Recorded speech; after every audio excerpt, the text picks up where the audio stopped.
You should have done that before you started recording, Yeah, silly. I should have, but sometimes you just gotta get your feelings out when you think about them. And sometimes my feelings come out as gibberish.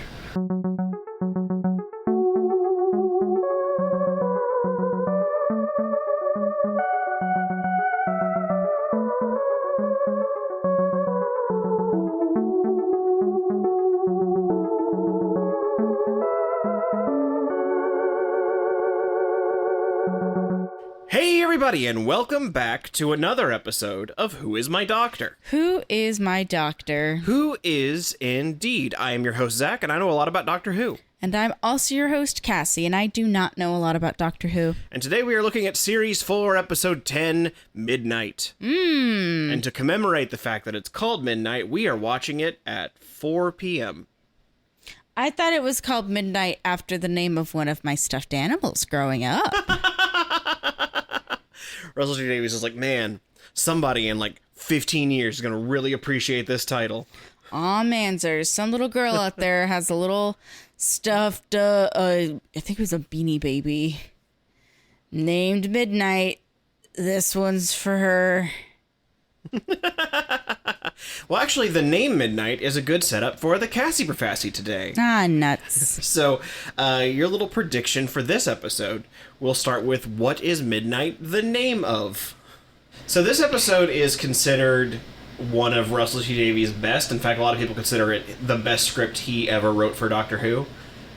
I think that was true at the time. I feel like one of his more recent episodes has sort of overtaken it, but this was, for a very long time, the best episode by most bars that Davies wrote.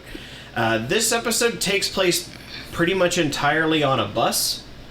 It's a space bus, so it looks a little bit more like a train car, but it's a small cast of people that are basically inside this bus. Okay. It is the only companion light episode, to my knowledge, except for like specials. Like this is a true episode as opposed to a Christmas special that may not have an actual companion in it. Because in order to save time filming, they would have David Tennant film this episode, and then the next episode is a Doctor Light episode, so that one doesn't have a lot of Tennant in it, and so they could film these two episodes at the same time and save budget that way. So this is one of those rare companion light episodes. This is basically the Doctor on a bus.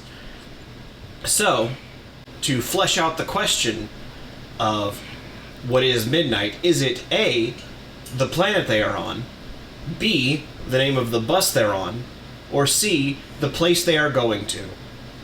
I've been thinking about Bullet Train this whole time. Just Brad Pitt. With Sandy Bullock squabbling on in his ear. Yes. Sandra Bullock and Brian Tyree Henry. And that guy who's married to a woman like 20 years older than him. Wow, you're really nailing it down. And a cool Korean actor that people like. Yep, just getting more and more specific. Yep, that's the movie Bullet Train. That's what this is. I'm gonna go with C, the name of the place that they are going. All right, so Midnight. Just because I think that sounds cooler. We're headed to Midnight. On a midnight train to Midnight. Yeah. And for the second Prefassy today, I have told you that this is a companion light episode. So Donna is not really in it all that much. So the question I'm going to pose to you is, what is Donna doing during this episode? Do I get anything else? I can give you some multiple choice options if you want. Yeah. Is she A, on an adventure of her own, B, trapped somewhere the Doctor is trying to get to, or C, just chilling?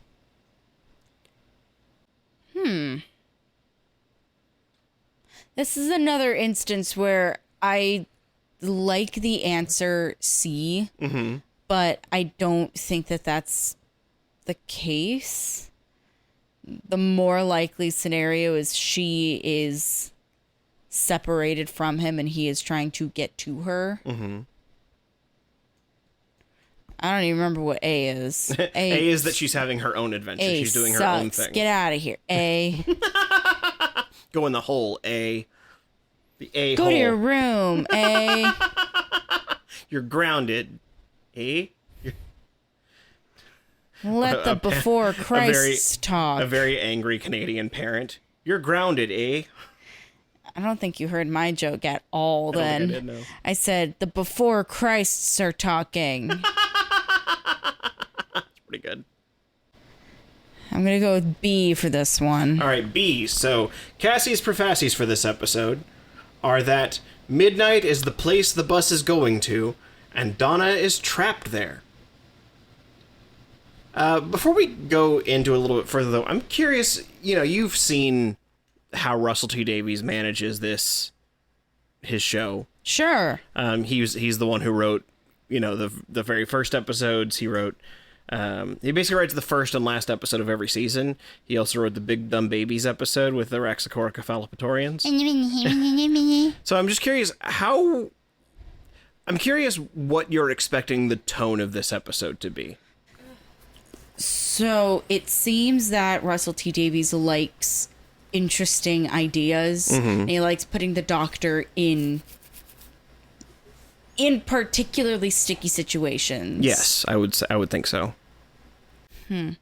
So bearing that in mind, and I don't want to say like, oh, his are sillier, but there is... His are campier, I think is a good way of putting it. Yeah. Like, his camp doesn't necessarily mean silly, it just means, like, there's a theatricality to them. I don't even want to say so much that there's a bit. Mm-hmm. But, like, Gridlock is a very good example of, like, putting the Doctor in traffic. Mm-hmm. That's I've never thought of that, but sure, make that make sense. And so I expect there to be a moment where I go, sure, why not? This logic makes no sense whatsoever. I'm accepting it because it is the show, and I have come to accept bullshit explanations for things. So why not? Let's go with it. Okay. Very much the Adam Sandler, Jennifer Aniston movie. Just go with it. Very much like the Adam Sandler movie, Click. That would also be fun. The So Doctor gets a universal remote. I mean, he has a sonic screwdriver, so he... That's not a universal remote. The new design for the sonic screwdriver, the one that Nchudigawa has, looks sort of like the Click remote. No.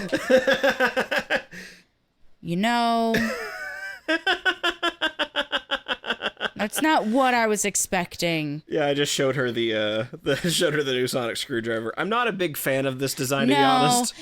You know why? I'm going to tell you why. Why is that? There are certain toys that are shaped that way. Now, it's not phallic in any way. That just looks like it should have a special button where if you press it, it does a sucking in motion that some people... I mean, in a sense, they all do look a little sex toy-y.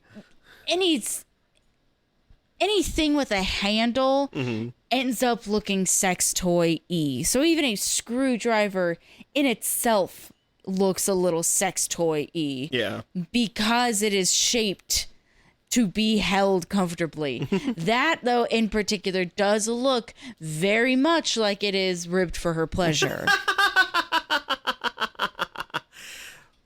We're getting a little off topic here. Well, now I just want to go through and look at all of the screwdrivers and guess what their special functions would be.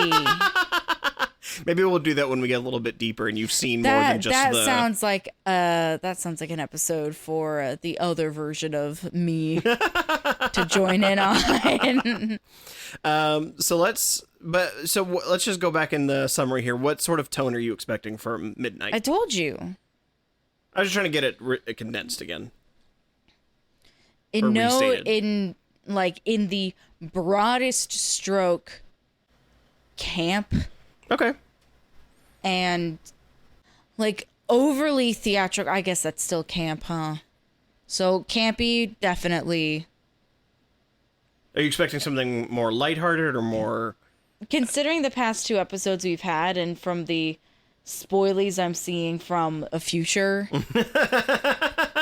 episode, I think that this and the next are probably going to be on the lighter side. I don't anticipate anybody like dying horrifically. Okay. And if anybody does die horrifically, it'll be kind of funny. Well, we will find out together as we watch Midnight. God, I hope somebody dies in a funny way now.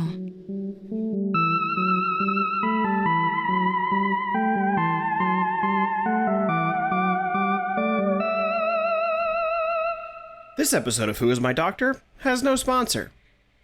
Just didn't really feel like it this week. Figured since it's a companion light episode, it could be a commercial light episode. Just kidding. It's the man car! Third time's the charm, motherfucker! The man car's here to sleep with your wife. It's already in your house, sleeping with your wife. And if you weren't married, then good news, the man car has given you the wife of your dreams. But bad news, the man car is sleeping with her right now.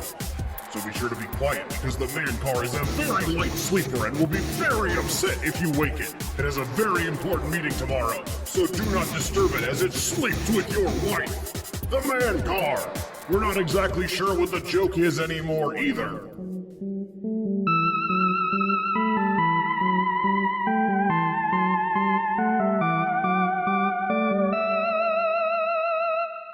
And we are back from Midnight. So what'd you think, Cassie? I have a joke. I have a joke. Knock, knock. Knock, knock. Who's there? Who's there? Doctor. Doctor. Doctor what? Doctor what? See, I had a bit already planned out. And you went in with my least favorite sibling game, which I understand is the crux of this whole episode. But when I tell you the copy game, I wanted to start throwing fists and throwing people out of the car. Kind of like this episode. I almost wonder if it was based on like watching kids do it, and they're like, "What? Like adults doing that would be horrifying. Like kids doing it is like them trying to be like trolls to one another." But I still stand by there is a level of campiness to this episode because it reminded me so much of me being a child, getting so angry at my cousins. Because one of my younger cousins is only 2 years younger than me, so we grew up pretty close together. So we do behave more like brother sister. You don't have to leave it in, but Trevor. So I need you to imagine little Trevor, aka Taz, because he was running around undiagnosed in my grandma's house like he had no inhibition and was feeling the rain on his skin. And especially on long car rides to the beach or down to San Diego or something, where this is the early 2000s. We didn't really have smartphone or tablets. So car games really were name all 50 capitals of the United States, I Spy, or let's see how angry we can make Cassie by everybody copying her at once. yeah, there's something about it that's like, I feel like if you read it on paper, you'd be like, that seems really silly. But then you watch it and you're like, oh, this is, I don't like this. Well, because it did bring on there was a moral dilemma in it, which I'm sure that we'll talk about in a little bit. But when children are playing this game, at the end, it's usually a mom, a person in charge saying, "That's enough!" and just screaming in the particular pitch that only moms can reach. But there's no one in charge here. Every child in the room stop what they're doing because they've realized that they've pissed off the adult in the room. In this case, it's only adults in the room. Yeah. Frankly, and there's not even really, none of the adults really have any real sense of authority. The only ones that do are the parents have authority over Jethro, but Jethro doesn't even give a fuck about his parents. No, because Jethro he's like 18. he looks like 17, 18. Yeah, but there's no like Because even the hostess, who would be like the adult in charge, doesn't have answers. Therefore, the minute that things start to go awry, she doesn't know. She can't say this is what's happening. She's trying to enforce the rules, and that just makes everybody else nuts. Yeah, well, even then, you could say that her position is a service position. She's not in a leadership role. No. That would have been the driver who dies. Who is vaporized. Yes. So there is no one in charge who's in a leadership role.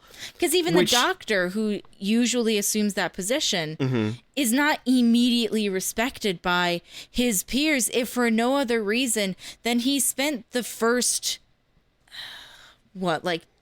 hour, 2 hours? I think it's an hour, because by the time that they stop, an emergency vehicle can't reach them for another hour. Yeah. So we can say for the first hour of this trip, the doctor is ingratiating himself with everybody on this damn bus by yucking it up, chatting, saying, let's all talk. Yeah. That's the thing is, what makes this story really work is that all the things that usually work in the doctor's favor all work against him in this episode. Like the fact that he's smart, the fact that he's an alien, the fact that he kind of looks down on other people because he's as smart as he is. He doesn't ever say point blank, I'm an alien. He just says, it's because I'm clever. Yeah. Which is like the most annoying thing that somebody could say in a time of crisis of, I'm better than you because I'm more clever.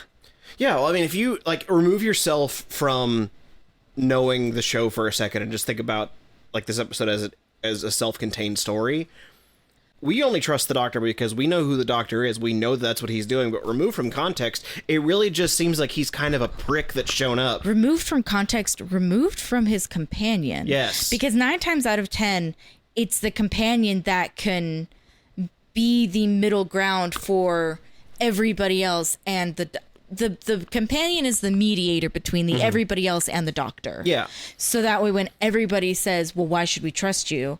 That's their job to then say, I trust him. Yeah. And then that's usually the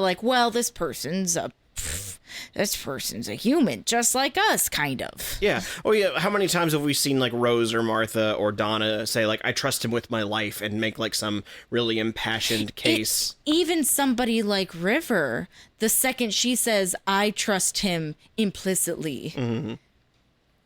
Because it's the same thing. We just saw it in the previous episode, where everybody is saying, why should we trust him? He just got here. And it takes that one person to say, well, I know him, I trust him, for everybody else to pipe down and keep on doing basically what they're being told. Because they've had somebody else, a person in charge, or a person who is, I suppose in River's case too, they all seemed Mr. Lux was the person in charge. She was kind of equals with everybody else.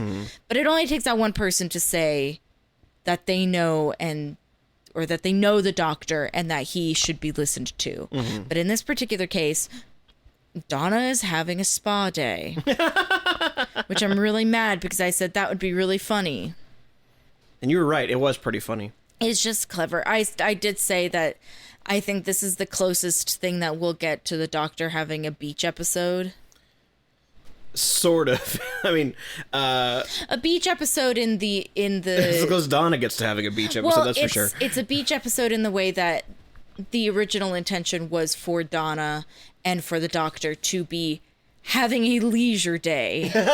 But leisure does not seem to find the doctor. Chaos does. Yeah. And they were even at a leisure palace. Yeah. Which, God, I want to go to a spa. If anybody wants to send us $75 each for a crappy spa, but just seeing those beautiful crystal clear waters and her white fluffy robe, I have only ever been to a sauna, wasn't a sauna, it was a hot spring. This is going to be braggadocious for 30 seconds. It has a point, I promise. Okay. I went to Costa Rica when I was in high school. It was the big school trip, and I was able to go because I hadn't totaled any cars, and my mom felt bad that she hadn't spent as much money on me as she had my sister. And one of the events that we did there was going to hot spring, and they had ice cold springs and hot springs, obviously.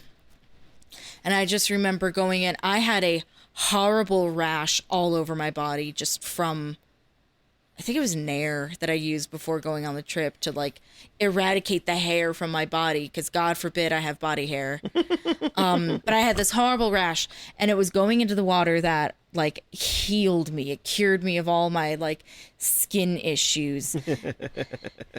And that, for me, is... You came out, like, shiny and literally, like, squeaked with every step. Oh, my God. I was like a little seal hopping around, just slapping my tummy, and it was great and wonderful. I want that for the Doctor so bad, but I don't think that he will ever have his shiny, glistening seal day.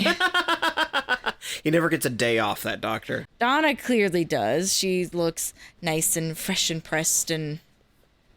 good to go by the end of the episode. I know they were calling it bus and truck. It was giving Leela's SUV. I mean, you could also call it a shuttle, might be the better way of putting it. Well, just like, you know the episode I'm talking about, when they have to get a new ship for Planet Express, and the professor opts to like trick out the ship and make it into effectively a sports car, and Leela gets the more modest version, which is just the space transportation equivalent of a Honda Odyssey with no windows and just like a pixelated screen to show them what they're looking at outside. And it wasn't until the Doctor goes into the driving pit, the engine room, and there's a screen showing what the outside looks like, that I went, this is just Leela's ship. I mean, I look at it and all I see is the Star Tours vehicle. It was also very Star Toursy. Yeah. There was a Paul Rubens, Pee Wee Herman-esque quality about the very beginning with the showcasing of, there was like the Ed Sullivan Show. Yeah, there was some kind of like old TV program. There was like some just psychedelic imagery playing like on another projector, and then they had animation playing, and so it was just this cacophony of noise. Which, I don't know if you've ever watched any episodes of Pee Wee's Playhouse. That's one of like Paul Rubens's, like, that was one of his favorite things to do for Pee Wee, was to showcase things that are not intrinsically funny by modern standards, because they were made at a time where, like, the one that really comes to mind is they showed it first during the first special at the Roxy, and it was a like information, like how to be a good boy video featuring a Mr. Bungle, because you do not want to be a Mr. Bungle. And there's nothing really funny about it. Wait, Cassie, am I Mr. Bungle?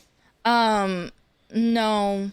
A Mr. Bungle does not wash his hands before lunchtime. Oh, okay. You do not want to be a Mr. Bungle.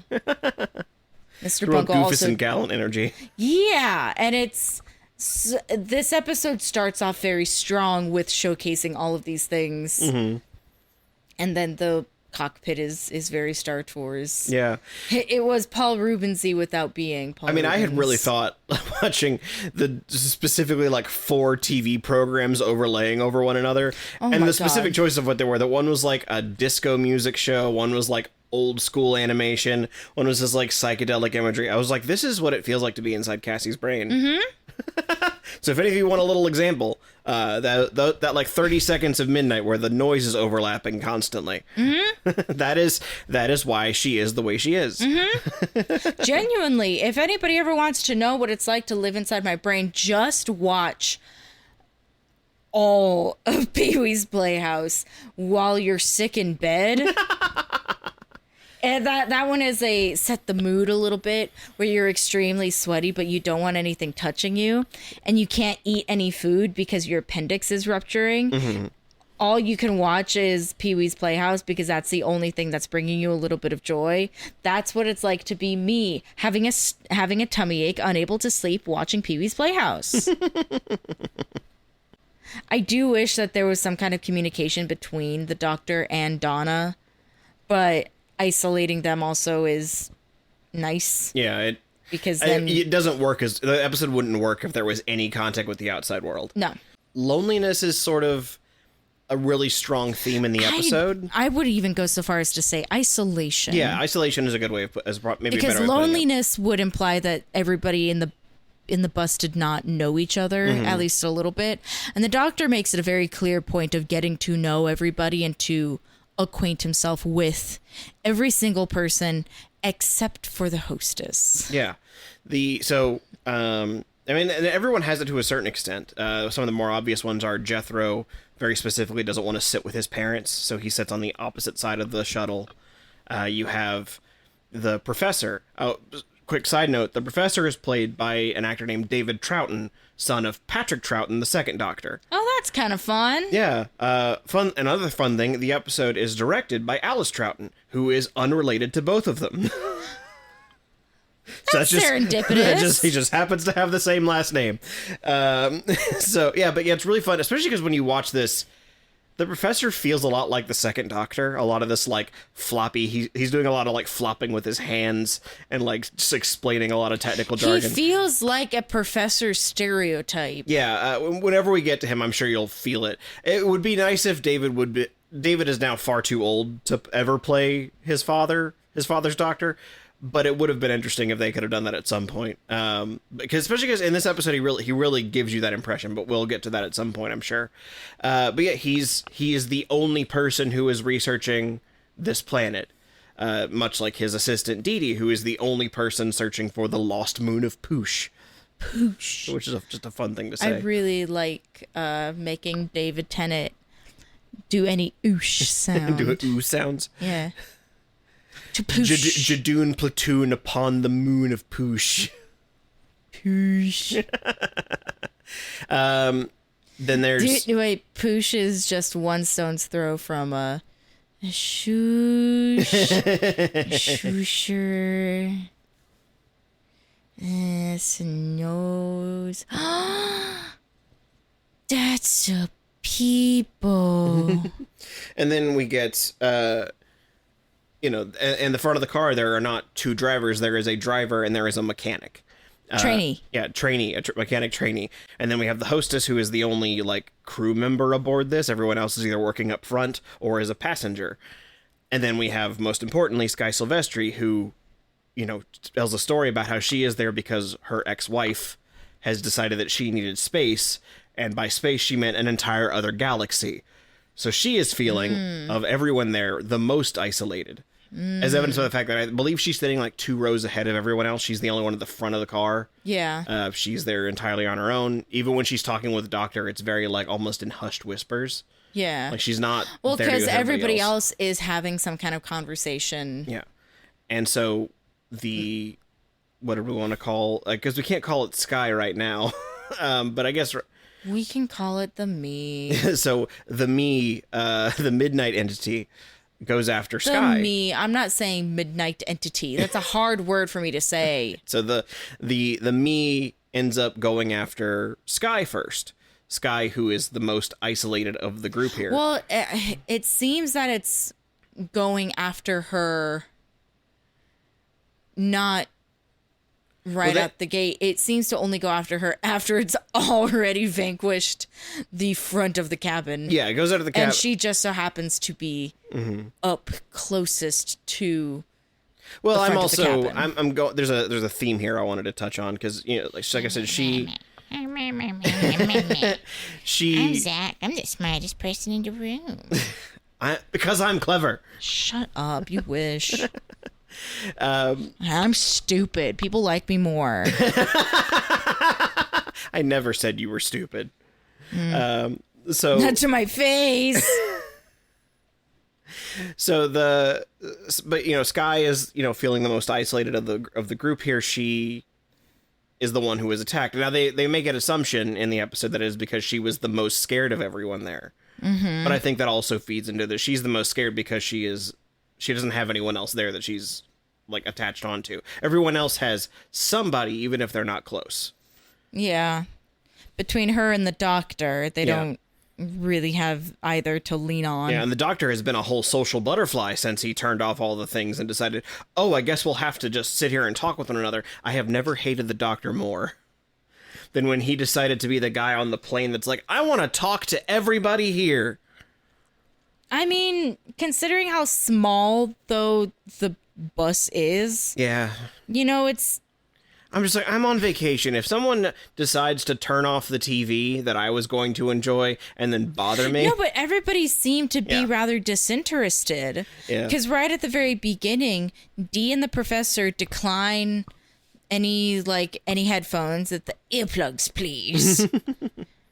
So, you know, when later on when when everyone's pointing fingers at him and they're saying, like, we don't know who you are, we don't even know your name, we don't know what you're a doctor of, what is your real name, John Smith's not a real name, all those sorts of things, he's getting pushed further and further, like, slightly back away from the rest of the group. Even the people that he was getting along with, like Jethro, start turning on him. And as soon as everyone in the party has turned against him, the me is now only latched to Silvestri and the doctor, because the doctor himself is now also isolated from the rest of the group. And so it's sort of this being that is feeding on people that feel isolated. My thought, or my understanding, and correct me if I'm wrong, which I know you probably will, I got the impression that it was feeding on elevated heart rate and blood. I mean, it's possible, but I would feel like once the other people started pitching murder...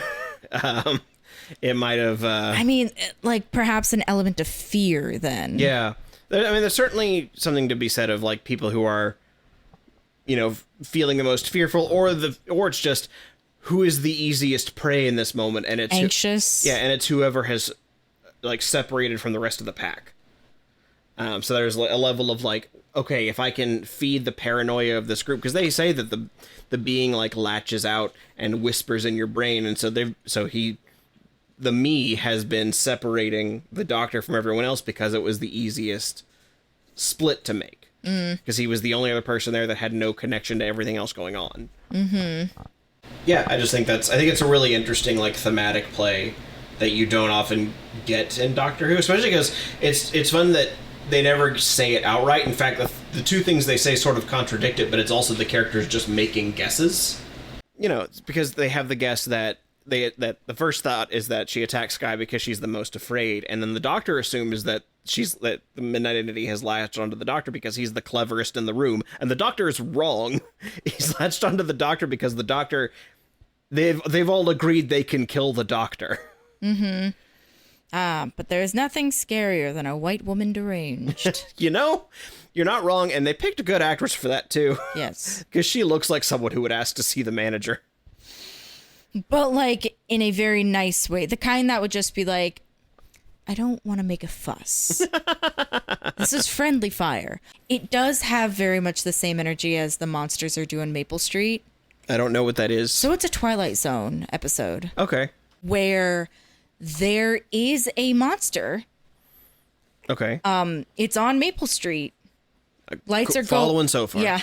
Lights are going out. People are paranoid, screaming and yelling at each other. You don't actually ever see any monster. It is basically a monster witch hunt where every neighbor is accusing the other of being an alien, being a monster. It's almost like The Thing, like John Carpenter's The Thing. Kind of. But it has very much that same energy of people are afraid and the fear is only making the fear worse. I think there was one year that Horror Nights had their theme was like what fear fears most, and that's what this feels like, more or less. We have nothing to fear but what fear fears most. Yes, that was an acute observation from Haley in the other room. It's okay, we won't credit her at all. No, never. I wanted to pick apart, though, because Dee Dee mentions a poem. Okay. That was Mustn't Look at Goblin Men. Yeah, Mustn't Look at Goblin Men we should not eat their fruits. Because the only thing I could really think of is like, if I'm feeling particular over a bushel of cherries or something that I got. Cassie is a goblin man. I am a goblin man. And we should not eat her fruits because then she will be very mad. Oh my god. Unless I offer them up. Anybody eat my fruit, you're dead. Vampire rules regarding fruit. Unless I out myself right out of the gate and say, I bought a thing to share. Don't let me hoard it. I do like that a trait of the Doctor that he has throughout the episode is that he almost wants to study whatever this thing is. Because it's new and interesting. Yeah. So at first he's just like telling everyone else to shut up. Like in a way that's just like, I'm doing science. And it's talking when you're talking, and I need it to stop talking when you're talking, so stop talking. Frankly, I really enjoyed the Doctor Witch Hunt. We kind of talked about it at the very tippy top of this episode, but I really do like people basically going after the Doctor and him having to defend himself, because really, without a companion, there isn't a legitimate reason why perfect strangers should trust him implicitly. Yeah. Complicitly? Implicitly. Yeah, you're right, implicitly. Well, it's also really interesting because it shows you, it's a reminder that the Doctor is not, we spend so much time with him, especially over the course of now we're on near the end of the 4th season with him. It's good to have this refresher that the Doctor is a weird guy. Doctor is a weird guy.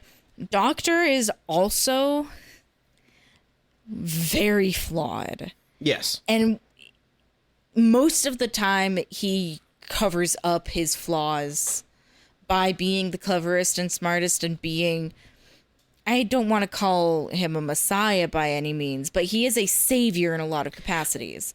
And more often than not, his cleverness and wits is what gets him and whatever group of people he happens to be surrounded by out of the pickles that they're in. But in this particular instance, his cleverness and wits are not helping him, and his strangeness is what is his downfall. Well, I'm remembering, do you remember, if you remember back to the beginning of Martha's first season with Smith and Jones, that was one of the first times we've seen him without a companion, because he'd been with Rose the entire time he's been the 10th Doctor. And so this was the first time at the beginning of this episode we get to see what he is like on his own, and he's kind of a smug bastard. Like he's a little bitch boy. Yeah, he rolls into a hospital and like is kind of flagrant with the fact like, oh, I've got 2 hearts. Isn't that really fascinating? Like he's pretending that something, he seems to fly in the face of like being subtle, having decorum. He's just kind of a prick. And so there's a part of it that's like, without his companion, the Doctor isn't really likable. You realize how flimsy a lot of his answers are without someone to like corroborate them. Well, especially since his answers, we had kind of brought this up before, of this episode being particularly childish. His answers more often than not are basically, because I said so. Yeah. That's it. Like, especially when he's like, why were you rifling around in the wires? And his response is just, because I'm clever. Which, you know, as everyone immediately points out, so you're saying the rest of us are stupid. Yeah. Because that kind of is what he's saying. Well, because it's like, all right, but you have a student, a professor, like they're someone who works on this vessel. Yeah, somebody who is an active, like, employee on this vessel. The only people that I would doubt would be the parents and Jethro, just because they seem to be there simply on vacation. I mean, also I would underestimate them because their names are Biff and Jethro. Jethro's kind of a cool name. Biff, though, I thought that the Doctor was talking about Back to Future. Nope. Back to the Future, not Back to Future. That guy's name is just Biff. It's Biff, Val, and Jethro. Biff, Val, and Jethro does sound like a horrible law firm. Welcome to the law firm of Biff, Val, and Jethro.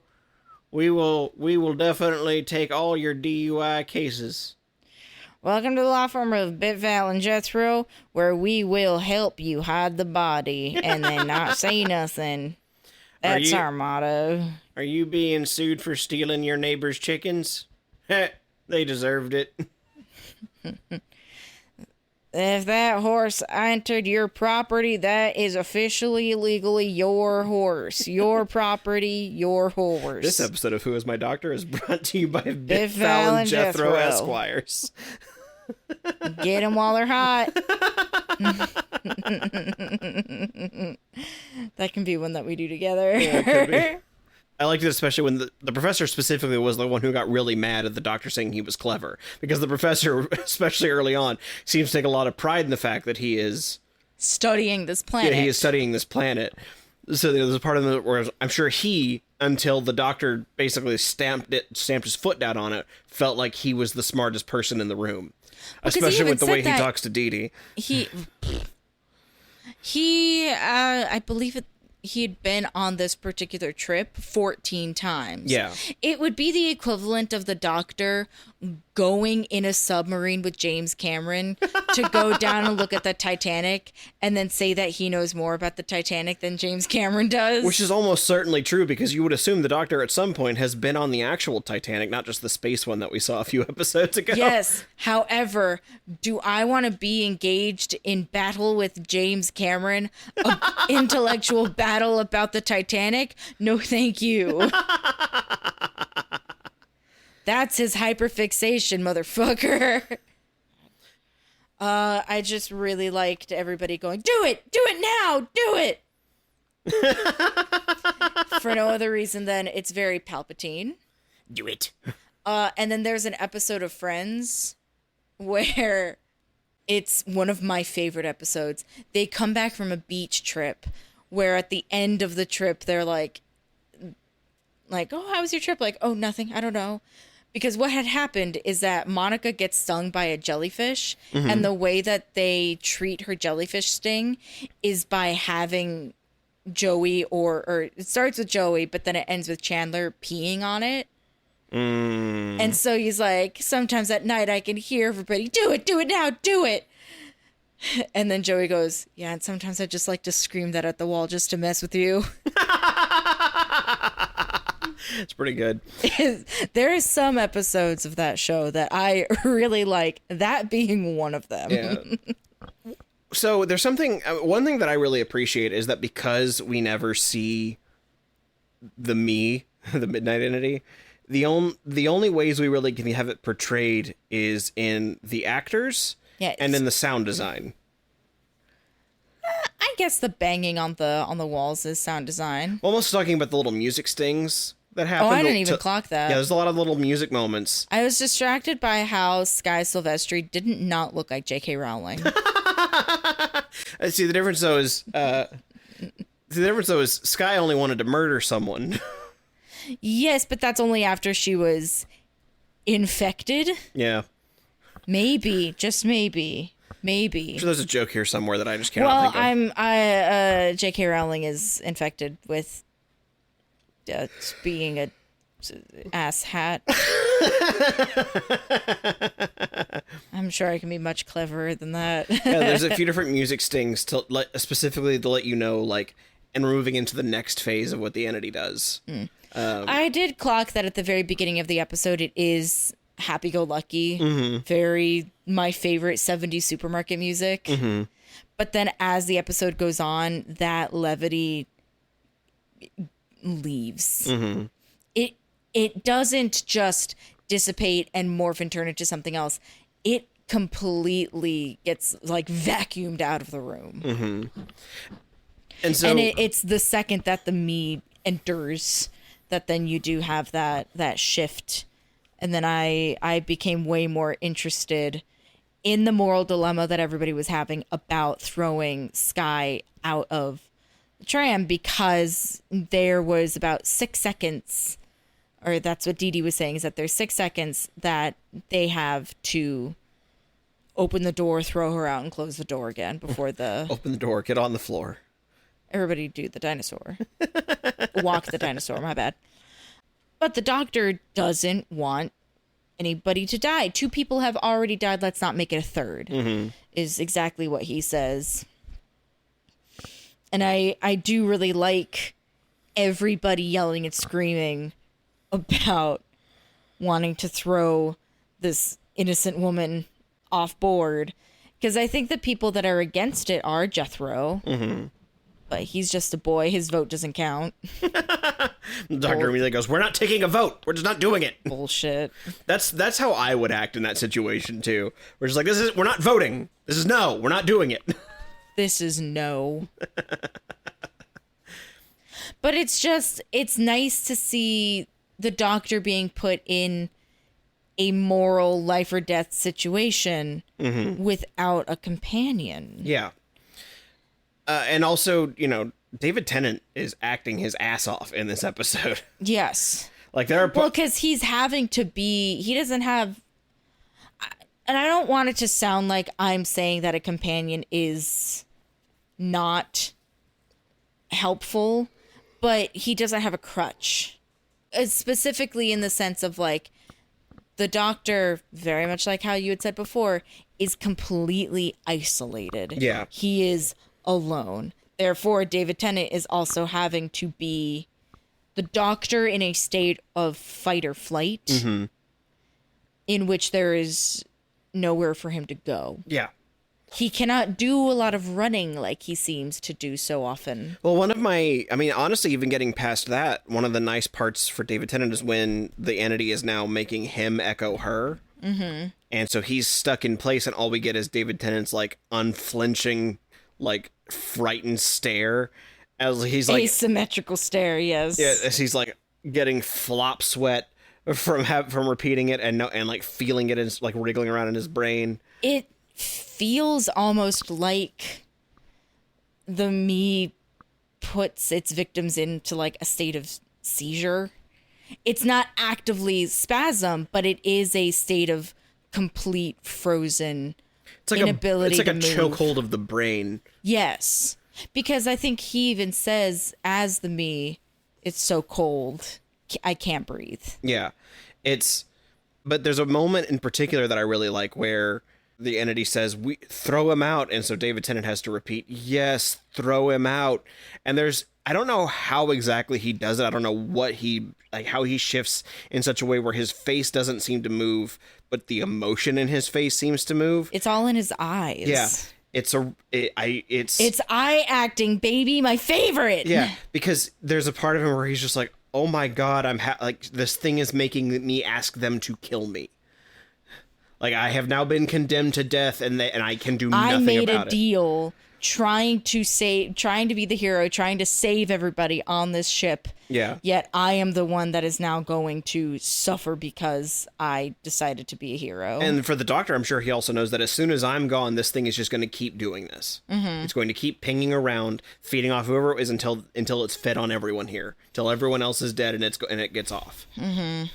Or worse, it doesn't get off, and it drives all the way to the leisure palace and infects everyone there, just like everyone says it will. This leads to a nice little moment there where, there's sort of this argument everyone's having over whether or not if it's infected the doctor, if it's still really inside Skye, or what's going on. And so as they're trying to drag the doctor out, the doctor manages to hook his foot on a chair. Mm-hmm. He's just like, nope. Which is also a nice symbol, like, no, what we think is happening is really happening. The doctor is about to be thrown out, and the actual entity is inside Skye Silvestri. I do like that the ultimate decision is to throw her out.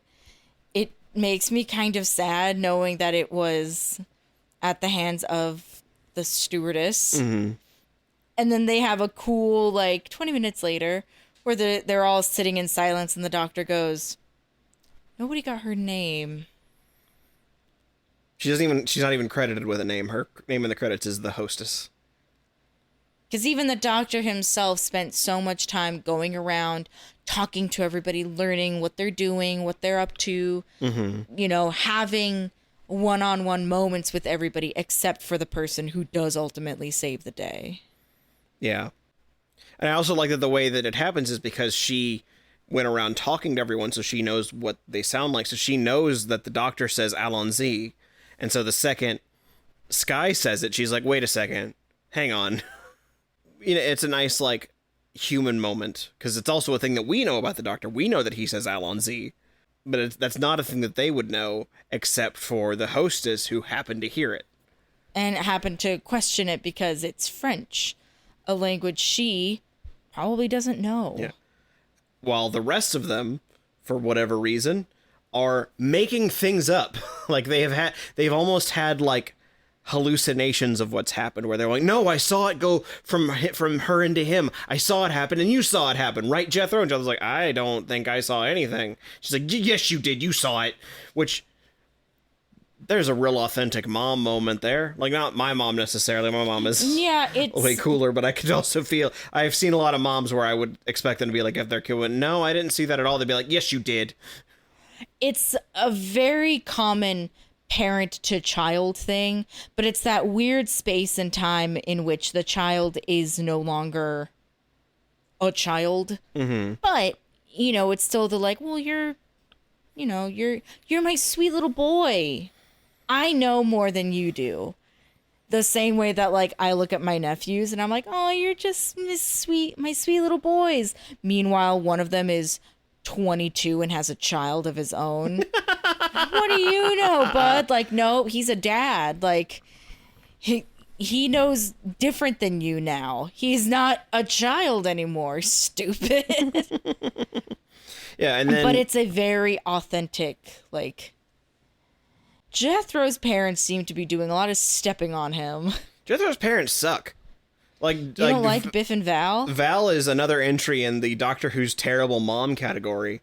Yeah. Because in addition to, the various parts where she fully makes shit up about, like, I saw the entity go from her into him, which, no, you didn't, because it has no physical form. None of you saw anything. Again, nothing scarier than a white woman deranged. Yeah. She also, at the end of the episode, looks at the doctor and goes, I said it was her. No, you fucking didn't. No. You said exactly the opposite, bitch. You are saying what you want your story to be when you're telling this to your friends later on at what bridge? Do moms still play that on the weekends? in the year whatever year this in is. Space. Yeah. And there's a part that's like, when Jethro finishes college, he is never going to talk to you again because y'all suck. Yeah. Or if he does, it'll be the obligatory holiday appearance, so he doesn't feel so bad later on about asking for money. Man, the authentic millennial experience, if there ever was one. Yup. Don't I know it? Another, awful moment for her is when they're having the big spat, and the doctor says, they ask where the doctor came from, and he says he's just a traveler, he's traveling. And her response is, like an immigrant? Yeah. What the fuck, lady? If she had said, like an alien, that would have been fine, because we're in fucking outer space. You can say alien in space. God, fucking... Like an immigrant? Goddamn space Republicans. Ugh. The worst kind of Republicans. I'm going to the one place that hasn't been corrupted by capitalism. Space! I have terrible news, Tim Curry. Reaganomics has found its way into space. Oh my god. Because they're not there on research, they're there for leisure. They should have just stayed at the Leisure Palace. Yeah. But I like the ending. I like just Donna coming in for a nice, juicy hug. Yeah, it's another one of those where you're like, okay, they're like, this is their best friends, and I appreciate this.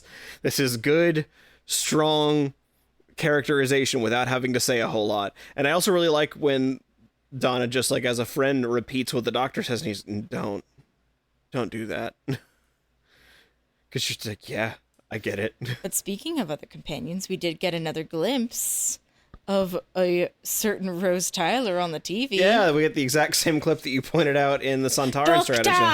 Yeah. So we got to find out what's up with that soon, huh? Yeah, sure don't know anything. Well, maybe we can find out what's up with that next time on the next episode of Who Is My Doctor? Who is... Watermelon. Washing machine. Sniffle. Who is my doctor? Who is indeed? Good morning, Good good afternoon. evening. I'm gonna kill you. Good morning, good evening, and good night.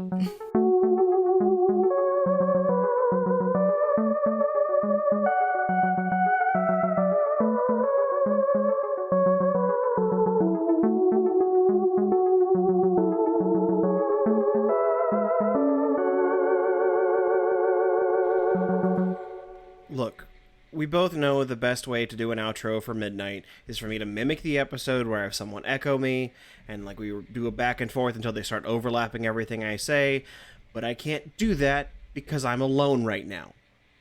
I'm all alone at my computer, putting this thing together. Is that what you wanted to hear? That I'm lonely? Well, I'm not lonely. I'm just really wanting you to subscribe to this podcast and maybe give it a thumbs up or 5 stars or leave a nice review to help us with the algorithm, help us find other Whovians, and maybe if you're feeling nice, you could follow us on Twitter, Blue Sky, Threads, or Instagram at WimDpod. That's WIMDPOD. And next week is Turn Left, so we will see you next Tuesday, because our Tuesdays are now Who's Days. Okay, maybe I'm a little lonely.